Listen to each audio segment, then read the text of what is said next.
Hơi nước nhá, mình đã lắp mạch và sửa nhá, lắp mạch và test này các bạn này. Đấy, nghe tít này, bật lên này. Này các bạn thấy nghe tiếng này.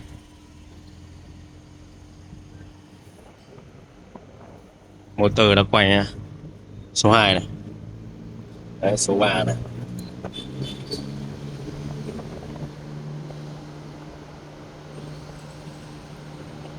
Này các bạn nhìn nữa, mình gài đây mình thử số này. Bật lên nhá. Số 1 này, các bạn nhìn kìa. Đây gió này.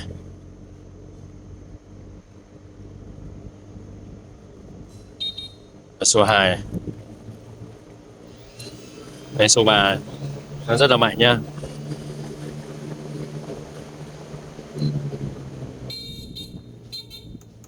Đấy, phần sầu huynh này. Nó bị gãy này. Nó bị đổ này. Các bạn thấy nó đổ nên là nó bị xô cái phần này này.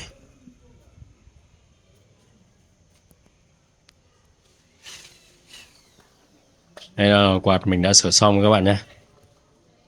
Các bạn xem video để biết mình xử lý cái quạt này nhé. Chào mọi người nhé. Nhiều bác có hỏi thì em có sửa nồi cơm Nhật không, thì em xin trả lời là có, anh em sửa toàn quốc nha các bác nhé. Đây là cơm này. Nồi cơm Nhật Hàn thì em sửa hết nha các bác nhé. Ngoài sửa nồi cơm thì em cũng sửa một số đồ, thì máy móc thì em sửa hết nhá. Đây, hôm nay em xin chia sẻ với các bác là em sẽ sửa cái quạt hơi nước nhá. Quạt hơi nước này là trong cái tình trạng là cắm vẫn nghe tít nhé các bạn này, nghe đó, nghe thấy tiếng tít vào, nhưng mà mình có bấm bật lên này, không thấy motor quay nha các bạn nhé. Bật số này,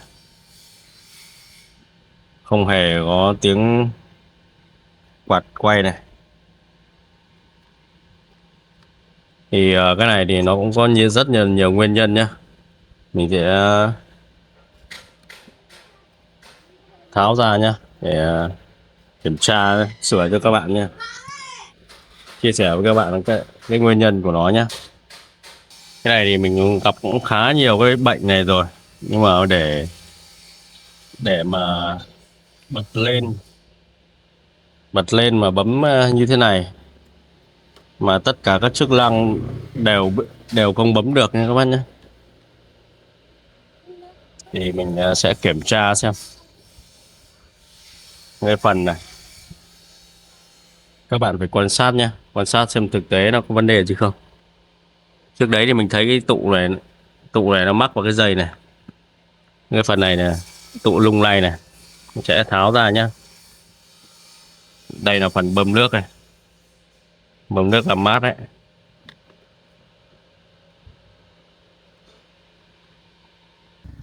Mình sẽ tháo mạch ra này,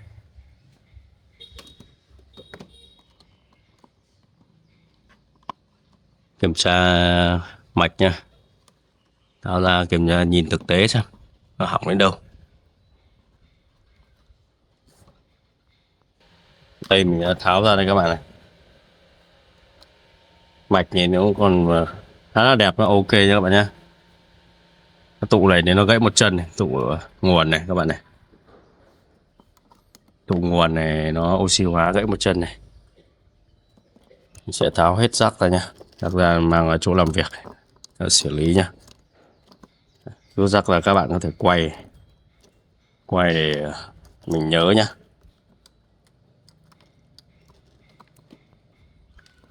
Đây là phần cấp nguồn vào này, rắc cấp nguồn này, AC này. Cái phần này là LTC này, cảm biến nhiệt độ này. Này chắc là công tắc bơm này.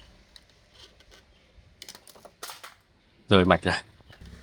Đây mình đã tháo mạch này, tháo mạch vào kiểm tra này các bạn nhé.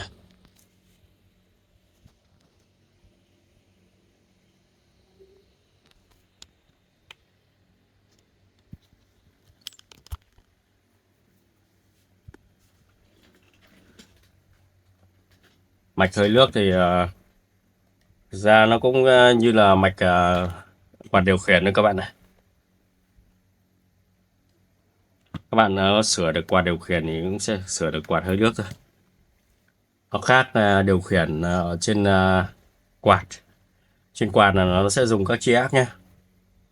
Còn đây là mình sẽ dùng hệ thống giơ le này các bạn này. Và được điều khiển bởi con DC ULN 2003 nhé các bạn nhé. Con này nó lỗi chân thì cũng nó sẽ không điều khiển ra làm cho mình bấm quạt và không nhận được nha. Cái này thì đang có hiện tượng là bấm quạt không ra lệnh các chân này. Thì nó cũng rất nhiều nguyên nhân. Phần này mình sẽ kiểm tra xem nó bị ở phần nào các bạn nhé. Trước khi sửa chữa tất cả những cái mạch hay là kể cả phần động cơ hay là gì đó thì mình làm phần cơ hay phần điện ấy, điện thì có mạch thì các bạn phải kiểm tra quan sát xem trên mạch nó có bất thường hay không.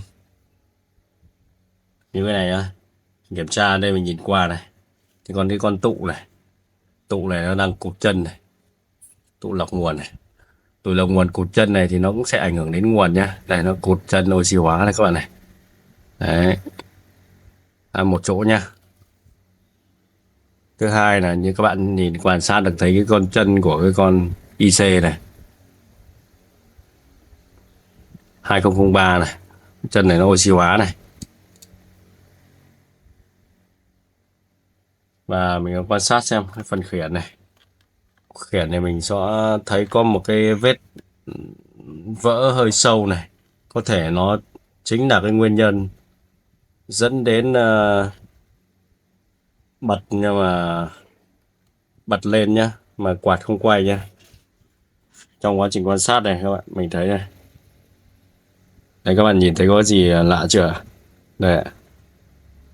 Đấy, nhiều khi sửa chữa là mình không nhận, là mình cũng không biết được cái nguyên nhân, khách hàng bảo nên là không thực tế. Vì cái này là cái quạt hơi nước của đám cưới nhé các bạn nhé, cho đi thuê đấy, nên là nó xảy ra như nào thì mang về thì chỉ biết là chết thôi, không biết được tình trạng thực tế là nó bị va đập hay như nào. Con này mình nhìn quan sát thấy là trên mạch nó có hai cái điểm như vậy, và trên khiển thì có cái điểm vỡ như này. Cái này có thể là do quá trình đổ nhé. Mình quan sát cái phần mặt trước của cái quạt hơi nước ấy. Quạt này quạt hơi nước loại to nha các bạn nhé. Mình thấy bị bung cái phần trên ra, mình thấy hở hở. Khi quá trình mình tháo mạch ra mình mới quan sát, mình mới thấy là mình đoán ra là cái quạt này bị đổ này,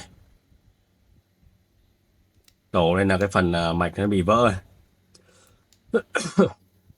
Mọi khi thì mình sửa mình bấm cái tình trạng bấm mà quạt nó không quay nhé, và nó không quay thì mình nghĩ đến cái nguyên nhân khác.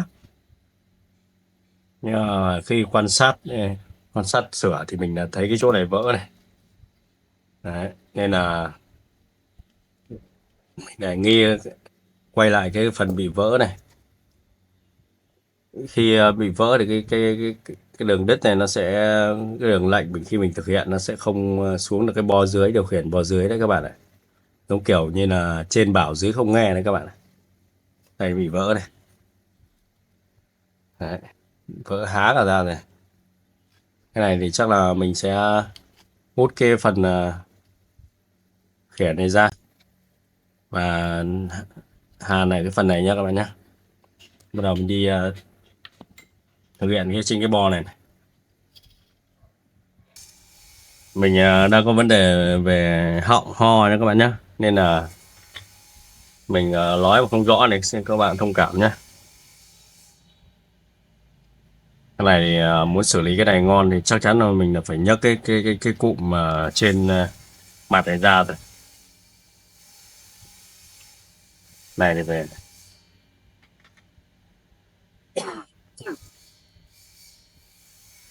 đợt này ho quá nên là hàn nhiều nó ảnh hưởng đến phổi đấy các bạn. nên là nhiều khi làm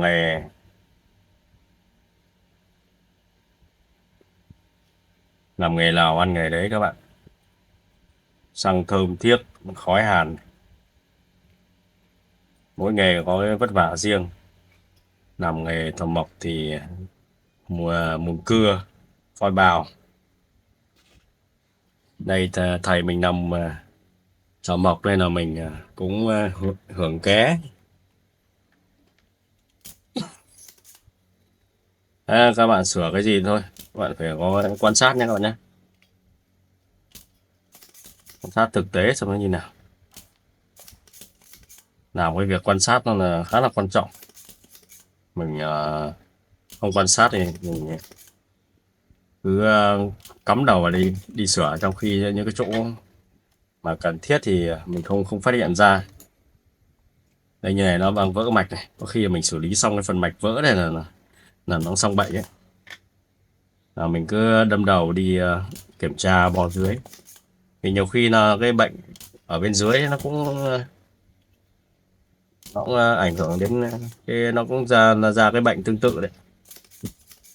Con này sẽ hút ra nó hơi khó đấy các bạn này. Hút chân này, hút chân này ra, nhấc cái mặt khiển ra để xử lý phần vỡ ấy. Đảm bảo mình phải hút cho nó sạch chân. Hút sạch chân thì nhấc ra thì mình hàn nó mới ngon lành được.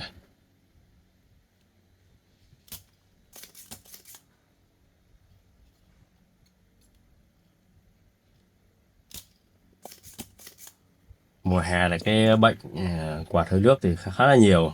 Đây, mình tháo cái phần mặt này ra, cái mặt này không lo lắp nhập đâu các bạn nhé. Đây thực tế đây, thực tế nó vỡ như này các bạn này. Đấy, giờ thì mình sẽ bóp nó vào đây, tháo cái phần nhựa này ra. Các bạn cần để hút hết chân này ra, các bạn câu mạch ấy, rồi các bạn nắp vào xong. Bên này thì nhìn nó sẽ khó quan sát hơn, tại vì mình nhìn chéo chéo đấy, không nhìn thấy mấy vết vỡ đâu các bạn nhé. Đấy, nhìn bên này nó mới rõ này. Đó, mình sẽ xử lý nhá.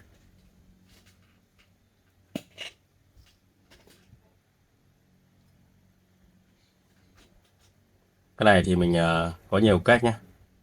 Bằng cách mình hút hết chân này ra, hút chân là mình đã xử lý xong.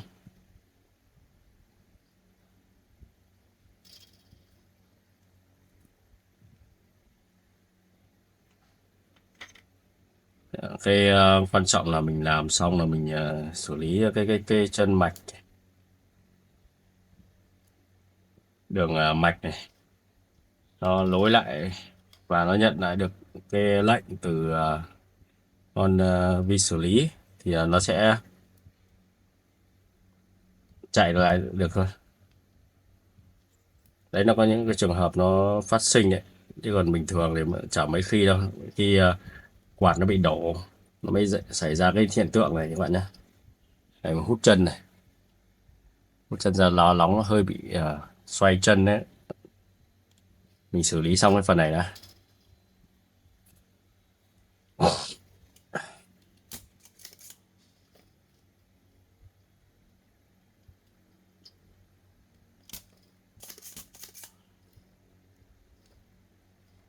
Đây nó có cái chân cầm ứng này là hơi khó để. Đây các bạn này, mình hút luôn cả cái tụi ra để mình xử lý cái chân này. Giờ mình sẽ bơm 502 vào đây nhá, rồi mình ép nó ngược lại thôi.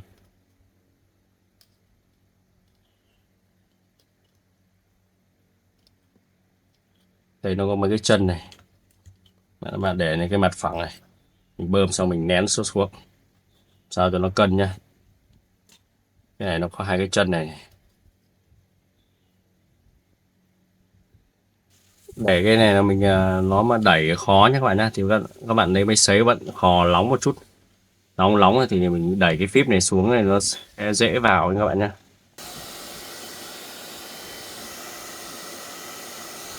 Khi mình sấy qua nó đã gần bằng vào rồi này. Giờ mình dí tương đối vào này, khá là nóng các bạn nhé.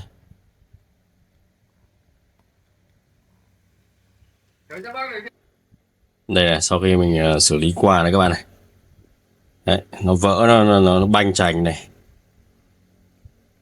Phần này mình phải câu hết này.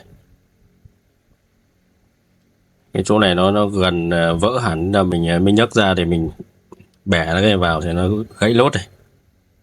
Giờ mình sẽ câu lại. Câu đẹp thì hoặc là vẽ cái mạch thiếc ở đây thì dùng mà nó co ngót là nó gãy. Với những cái mạch như này thì các bạn không lên mình lấy cái thiếc nước mình vẽ lên mình khò thì như kiểu sửa điện thoại thì nó không bền ở đâu các bạn. Đây cũng khá nhiều đường nha. Mình nhìn qua đâu đó khoảng 8-9 đường này. Hàn câu dây, câu về từng chân này một nha các bạn này. Nó sẽ bền hơn.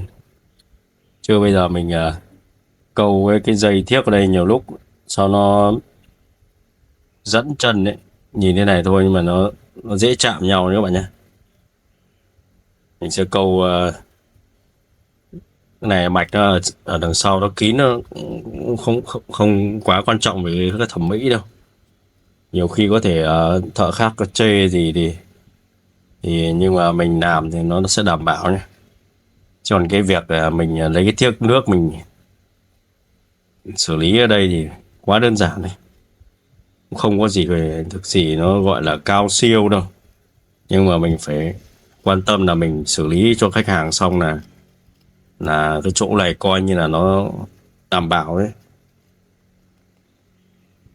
nên là việc câu cho nó xấu thì cũng không quan tâm đâu. Còn có một cách nữa nha các bạn nhé, thì cứ một đường này mình sẽ bỏ với một đường, mình cạo hết cái phần này đi, cứ một đường bỏ một đường bỏ một đường thì mình sẽ nó có cái rãnh này, nó sẽ rộng ra thì mình lấy cái dây đồng ấy, mình sẽ hàn hai đồng này nhiều thiếc hơn một chút là mình sẽ bớt được cái dây, và mình sẽ hàn cái câu dây sau nó sẽ bớt được dây nhá, thì nó sẽ tối ưu nhá. Mình sẽ xử lý xong và lắp mạch để xem như nào các bạn nhé. Mạch mình đã câu này các bạn này, đã câu này. Đấy, cái phần ở bên trong này thì mình tách bớt một cái phần mạch này đi, mình sẽ câu ra đây để nó thưa ra để nó không có bị xô lệch nha các bạn nhé. Câu cái dây thì nó chỉ còn được 3 giây thôi. Đấy, câu nó thưa ra thì nó sẽ ok nhá. Này, sau mình sẽ vệ sinh và mình sẽ cố định bằng keo, bằng keo UV cái thứ là ok đấy các bạn. Ở đây mình sẽ cắm vào test nhé. Cái này thì mình để mình lắp cái khiển vào đây nhá. Thôi khiển vào đã. Lắp cái màn hình để cho mọi người nhìn cho dễ nhá. Đây các bạn nhé, mình sẽ cắm điện này. Đây các bạn thấy tít này, bật nguồn nhá. Số 1 này, số 2. Đấy các bạn nghe đấy, nghe con tiếng rơ le nhá. Này, 1. Khi mình bật này mình nghe tiếng rơ le là nó đã có điện cấp rơ le đấy. Trước đó các bạn nghe tiếng rơ le nhá, mình bật này, số rồi. Đây mình đo điện AC cho bạn thấy này. Số 1 này có 241 này. Số 2 này.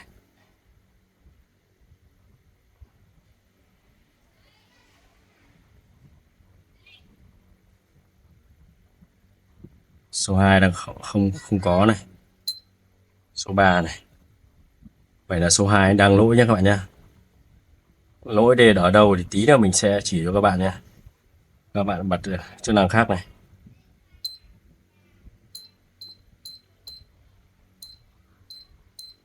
Đây chức năng đảo này. Đấy các bạn sầu bình này, bơm nước này. Chế độ bơm nước thì bơm nước spam này nó lại liên quan đến cái khóa ở trên này nhá. Các bạn làm tương tự thôi sẽ ok thôi. Còn mình sẽ chỉ cho các bạn làm tại sao cái số 2 này nhá. Nghe đấy. Bật lên này.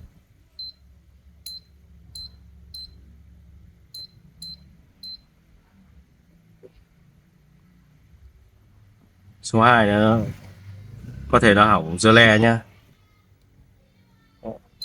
Và có thể là nó không phải hỏng dơ le đâu các bạn ạ. Đấy. Thì mình sẽ check nhá. Số 2 này. Số 2 này là đây, số 2 này. Số 2 là cái chân này nha các bạn nhé.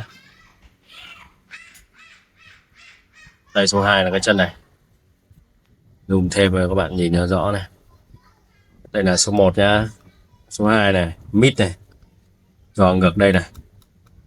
Dơ le này. Dơ le 2 này có thể nó lỗi nhá. Các bạn nghe tiếng tách tách tách nhá. Các bạn có thể thay thử dơ le nhá. Còn không thay thử thì mình có cách là mình hút nó ra. Mình hút nó ra và mình đo cái chân cấp này. Nếu mà nó lỗi thì là nó sẽ không đóng được cái chân này ra. Và một cái nguyên nhân nữa nhé. Đây là số 2 này, số giữa này. Sẽ đóng cái chân này này. Nhìn xem có dơ le đúng không? Đây là số 1 này, số 2 này, số 3 này. Và đây là bơm này. Và cái dơ le này sẽ điều khiển cái swing này. Cái này nó ở đây nó có một chế độ nữa, slide này, ion này, làm cái dơ le này nữa. Cái dơ le số 2 này có thể bị lỗi nhá. Nhiều khi các bạn gõ này này là khi cấp nguồn là có khi là nó cũng được nhá. Nhưng nghe tiếng đóng dơ le mà không có thì khả năng là cao là cái dơ le đang bị lỗi này. Thì mình sẽ hút ra nhé. Hút ra thì mình sẽ không cần hút ra đi. Còn có một cái trường hợp nữa nhá, là cái con IC này lỗi này. Đây, chân này đang han đây này. Chân mà ban đầu mình chỉ cho mọi người đấy. Đấy, chân này han này. Có thể nó lỗi, đang lỗi chân này nhá. Nó lỗi bản thân, nó lỗi cái con IC này này. Dò một chân ra đây, ra đây, ra đây, ra đây.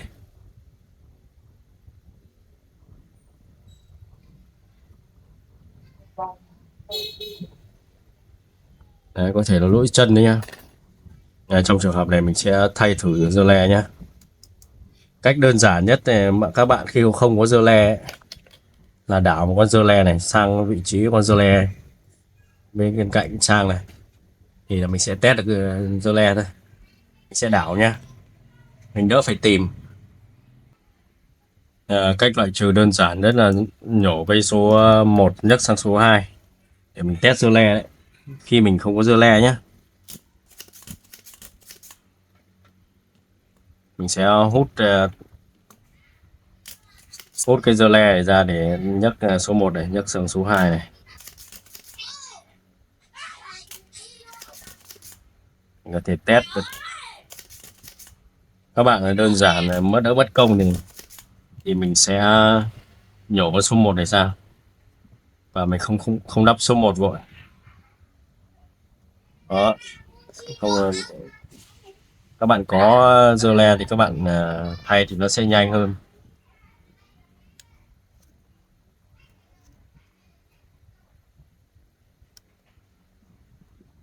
Mình đang lỗi số 2 nhé các bạn nhé. Lỗi số 2 thì mình sẽ lấy đây là con dơ le của số 2 này, bỏ ra đây này. Đây con dơ le số 1 này. Sẽ hút con số 2 và mình sẽ đóng cái con dơ le của cái số 1 sang.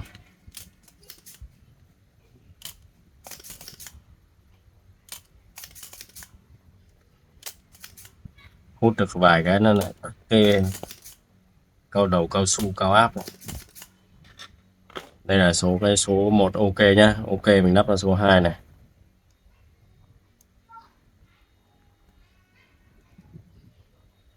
Nếu mà cái dơ le cái dơ le này mà nó ok thì chứng tỏ là cái con IC kia nó không để lỗi chân nha. Mình cũng chưa dò đâu. Đấy là một cái kinh nghiệm mình làm thôi. Bây giờ này các bạn này, khi mình đo có số 2 này có 220V là ok nhá. Đây, cắm khiển này. Cắm khiển nha. Bật này. Bật lên nguồn đây này.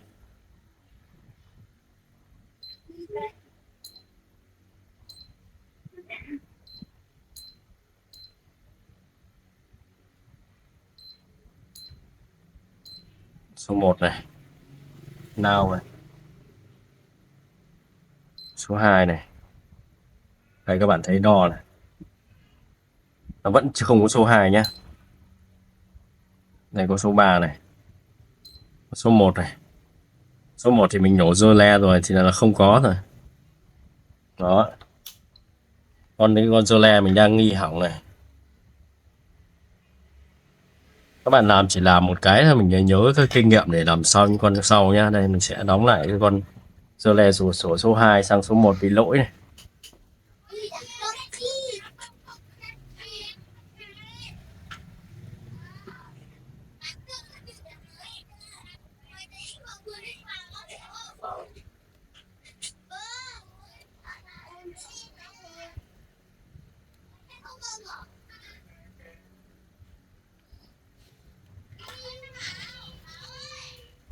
Quên mình này, cái tụ này nha, tụ lọc nguồn này các bạn thấy là nó vẫn hỏng nha, vẫn hỏng, nó vẫn đóng dơ le vào ấy nha. Quên mất mình không thay cái này, đang 4,7 này, thay cái tụ ít nhất là 4,7 vào nha. Không, các bạn có tụ 10 cứ thay tụ 10 vào.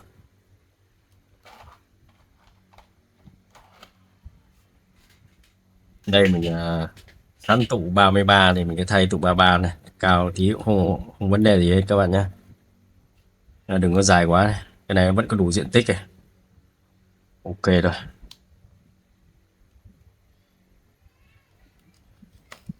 Tụ Asahi này nó khá là xịn.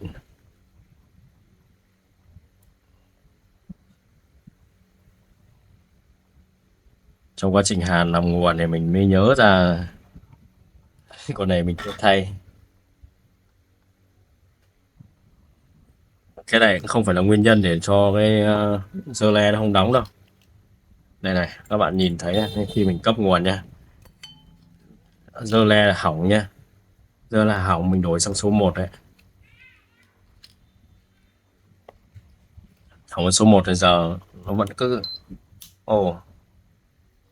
mình lắp nhầm chân thì sao ấy, nhầm chân tụ rồi, khả năng cao là nhầm chân tụ.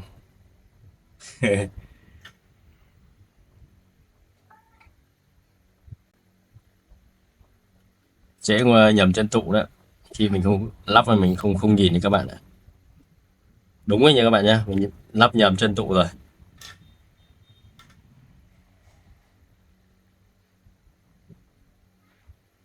Mãi cứ cắm cái tụ vào không mà không để ý đấy, nhầm chân ngay mà.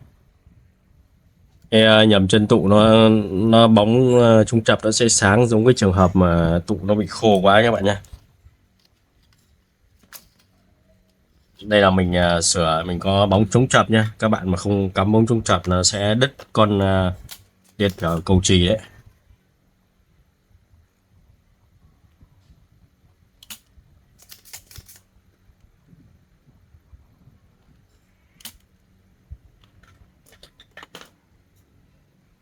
Đấy, lắp mà không chú ý một tí là nhầm ngay đấy các bạn ạ. Mình thấy nó hơi kích kích mà mình cũng nghi nghi rồi.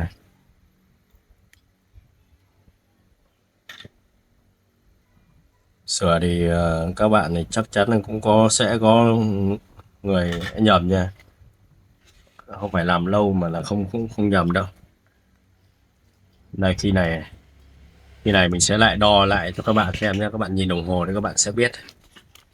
Đây, bật nguồn này. Đấy, không còn trống chập nữa này. Bật số 1 này, đo này.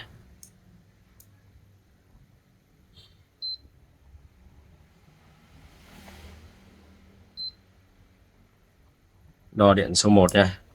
Ồ, nghe. Đấy, các bạn nhìn thấy nó 240 rồi này. Số 2 này, đo không có này. Đấy, không phải cứ cứ nghe tiếng rơ le là đã ok nhá.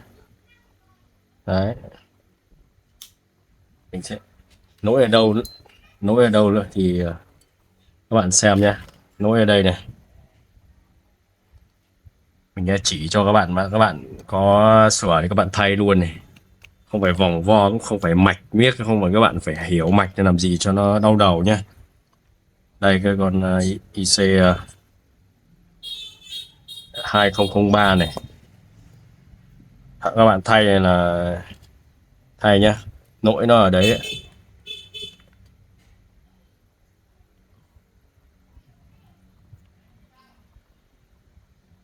Tại sao nó lỗi ở đấy thì các bạn không cần quá quan tâm đâu. Nó là một con nó kiểu như là một con IC gì nhỉ, lâu quá mình không phải nhớ đấy. Cái mà nó không cần nhớ vào đầu để mình không nhớ làm gì cả.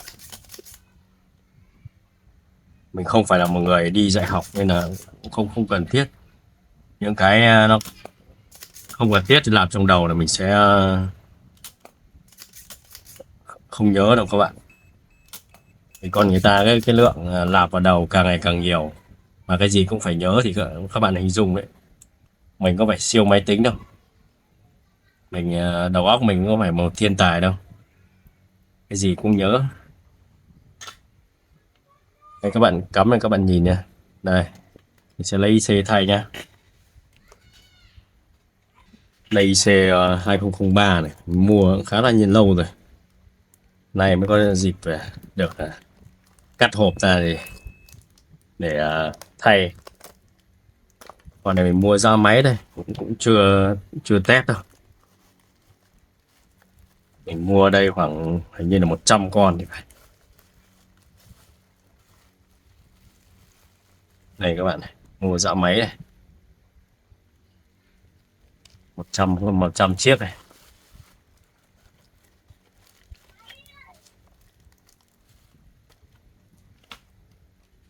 Trăm chiếc hình như có 100k đây các bạn này.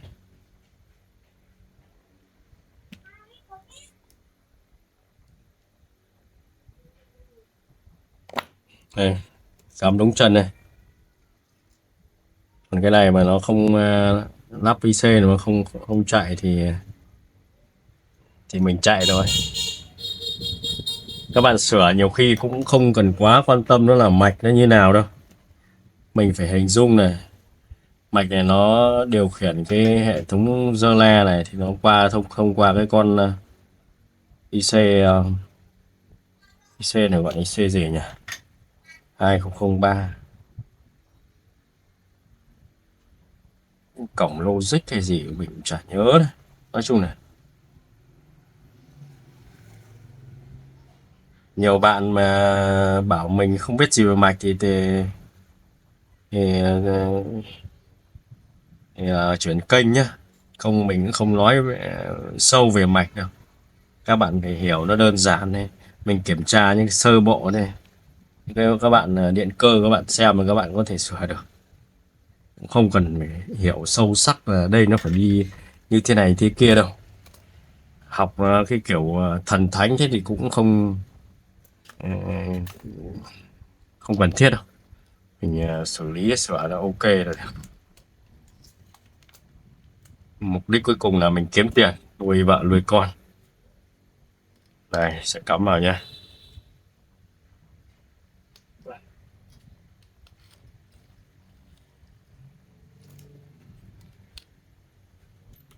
Cấp nguồn này, bật này, đo ra- bật luôn số 2 nhá.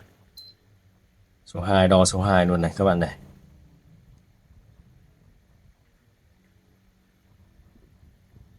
Ồ thế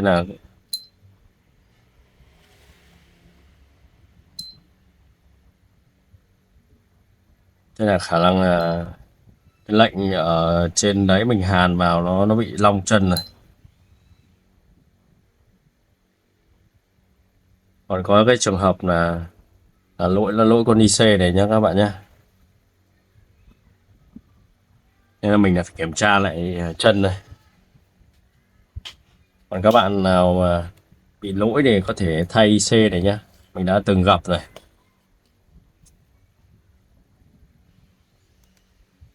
Đây mình sẽ kiểm tra lại cái trên này. Mình xem mình hàn nó có, khi mình hàn lấy vào đây nó có bị rụng chân không, có vỡ thêm cái nào không nhá. Cái mạch này nó bị vỡ là nó không có lệnh, là nó cũng không mở số 2 đâu. Mình sẽ check lại nhá. Cái chân này nó khi mình hàn ở đây nó bị nóng, nó kích nên là mình hơi lâng nên là nó bị bong các bạn nhá. Tại vì mình chưa cố định này. Nên là mình đã câu chân này, và khi này thì chắc chắn là nó sẽ ra có điện 220 rồi nhá các bạn nhé. Đây các bạn nhìn mình bật số 2 đây. Đấy các bạn nhìn thấy có 230V rồi đấy. Đây này, mình đo lại các bạn này. Đó. Thế như là lên là khi không chạy được thì các bạn kiểm tra thì cơ bản là mình sẽ thử motor nhá. Thử motor và thử mạch. Mạch thì mình sẽ kiểm tra xem cái phần dơ le nó có đóng không. Dơ le nó đóng rồi thì mình sẽ kiểm tra xem cái phần lệnh từ IC nó ra thì nó đã có lệnh chưa. Có lệnh rồi thì mình đã kiểm tra dơ le rồi. Dơ le không được thì các bạn thay cái IC này đi. IC 2003 này các bạn này. Mình đã gặp rồi nên là mình đã thay, mình cũng không cần đo đấy. Mình hơi tự tin là cái phần khiển mình nối ok rồi nha các bạn nhé. Khi nào các bạn gặp thì các bạn sẽ biết là thay cái IC này, những trường hợp là dơ le ok nhá. Nhưng cái phần này nó bị vỡ này. Cái con này nó cũng chân nó cũng bị oxy hóa rồi. Đây. Đấy, chân oxy hóa rồi. Oxy hóa nó cũng sắp rụng đến nơi rồi. Đấy. Nên là nhìn mình cũng muốn thay luôn cho nó. Vậy con này là cũng ok nha các bạn nhé. Đây, lỗi nó chỉ thế thôi, nhưng mà cũng khá mất thời gian đấy nhá. Đấy, các bạn có thể tham khảo khi xử lý sửa những cái con quạt hơi nước to mà nó chạy hệ thống điều khiển bằng dơ le này nhá. Các bạn có thể tham khảo nhé. Các bạn xem này nhớ tặng cho mình một like nhé, và đăng ký kênh này để mình sẽ có nhiều động lực hơn và ra video tiếp theo nhé. Cảm ơn mọi người nhé.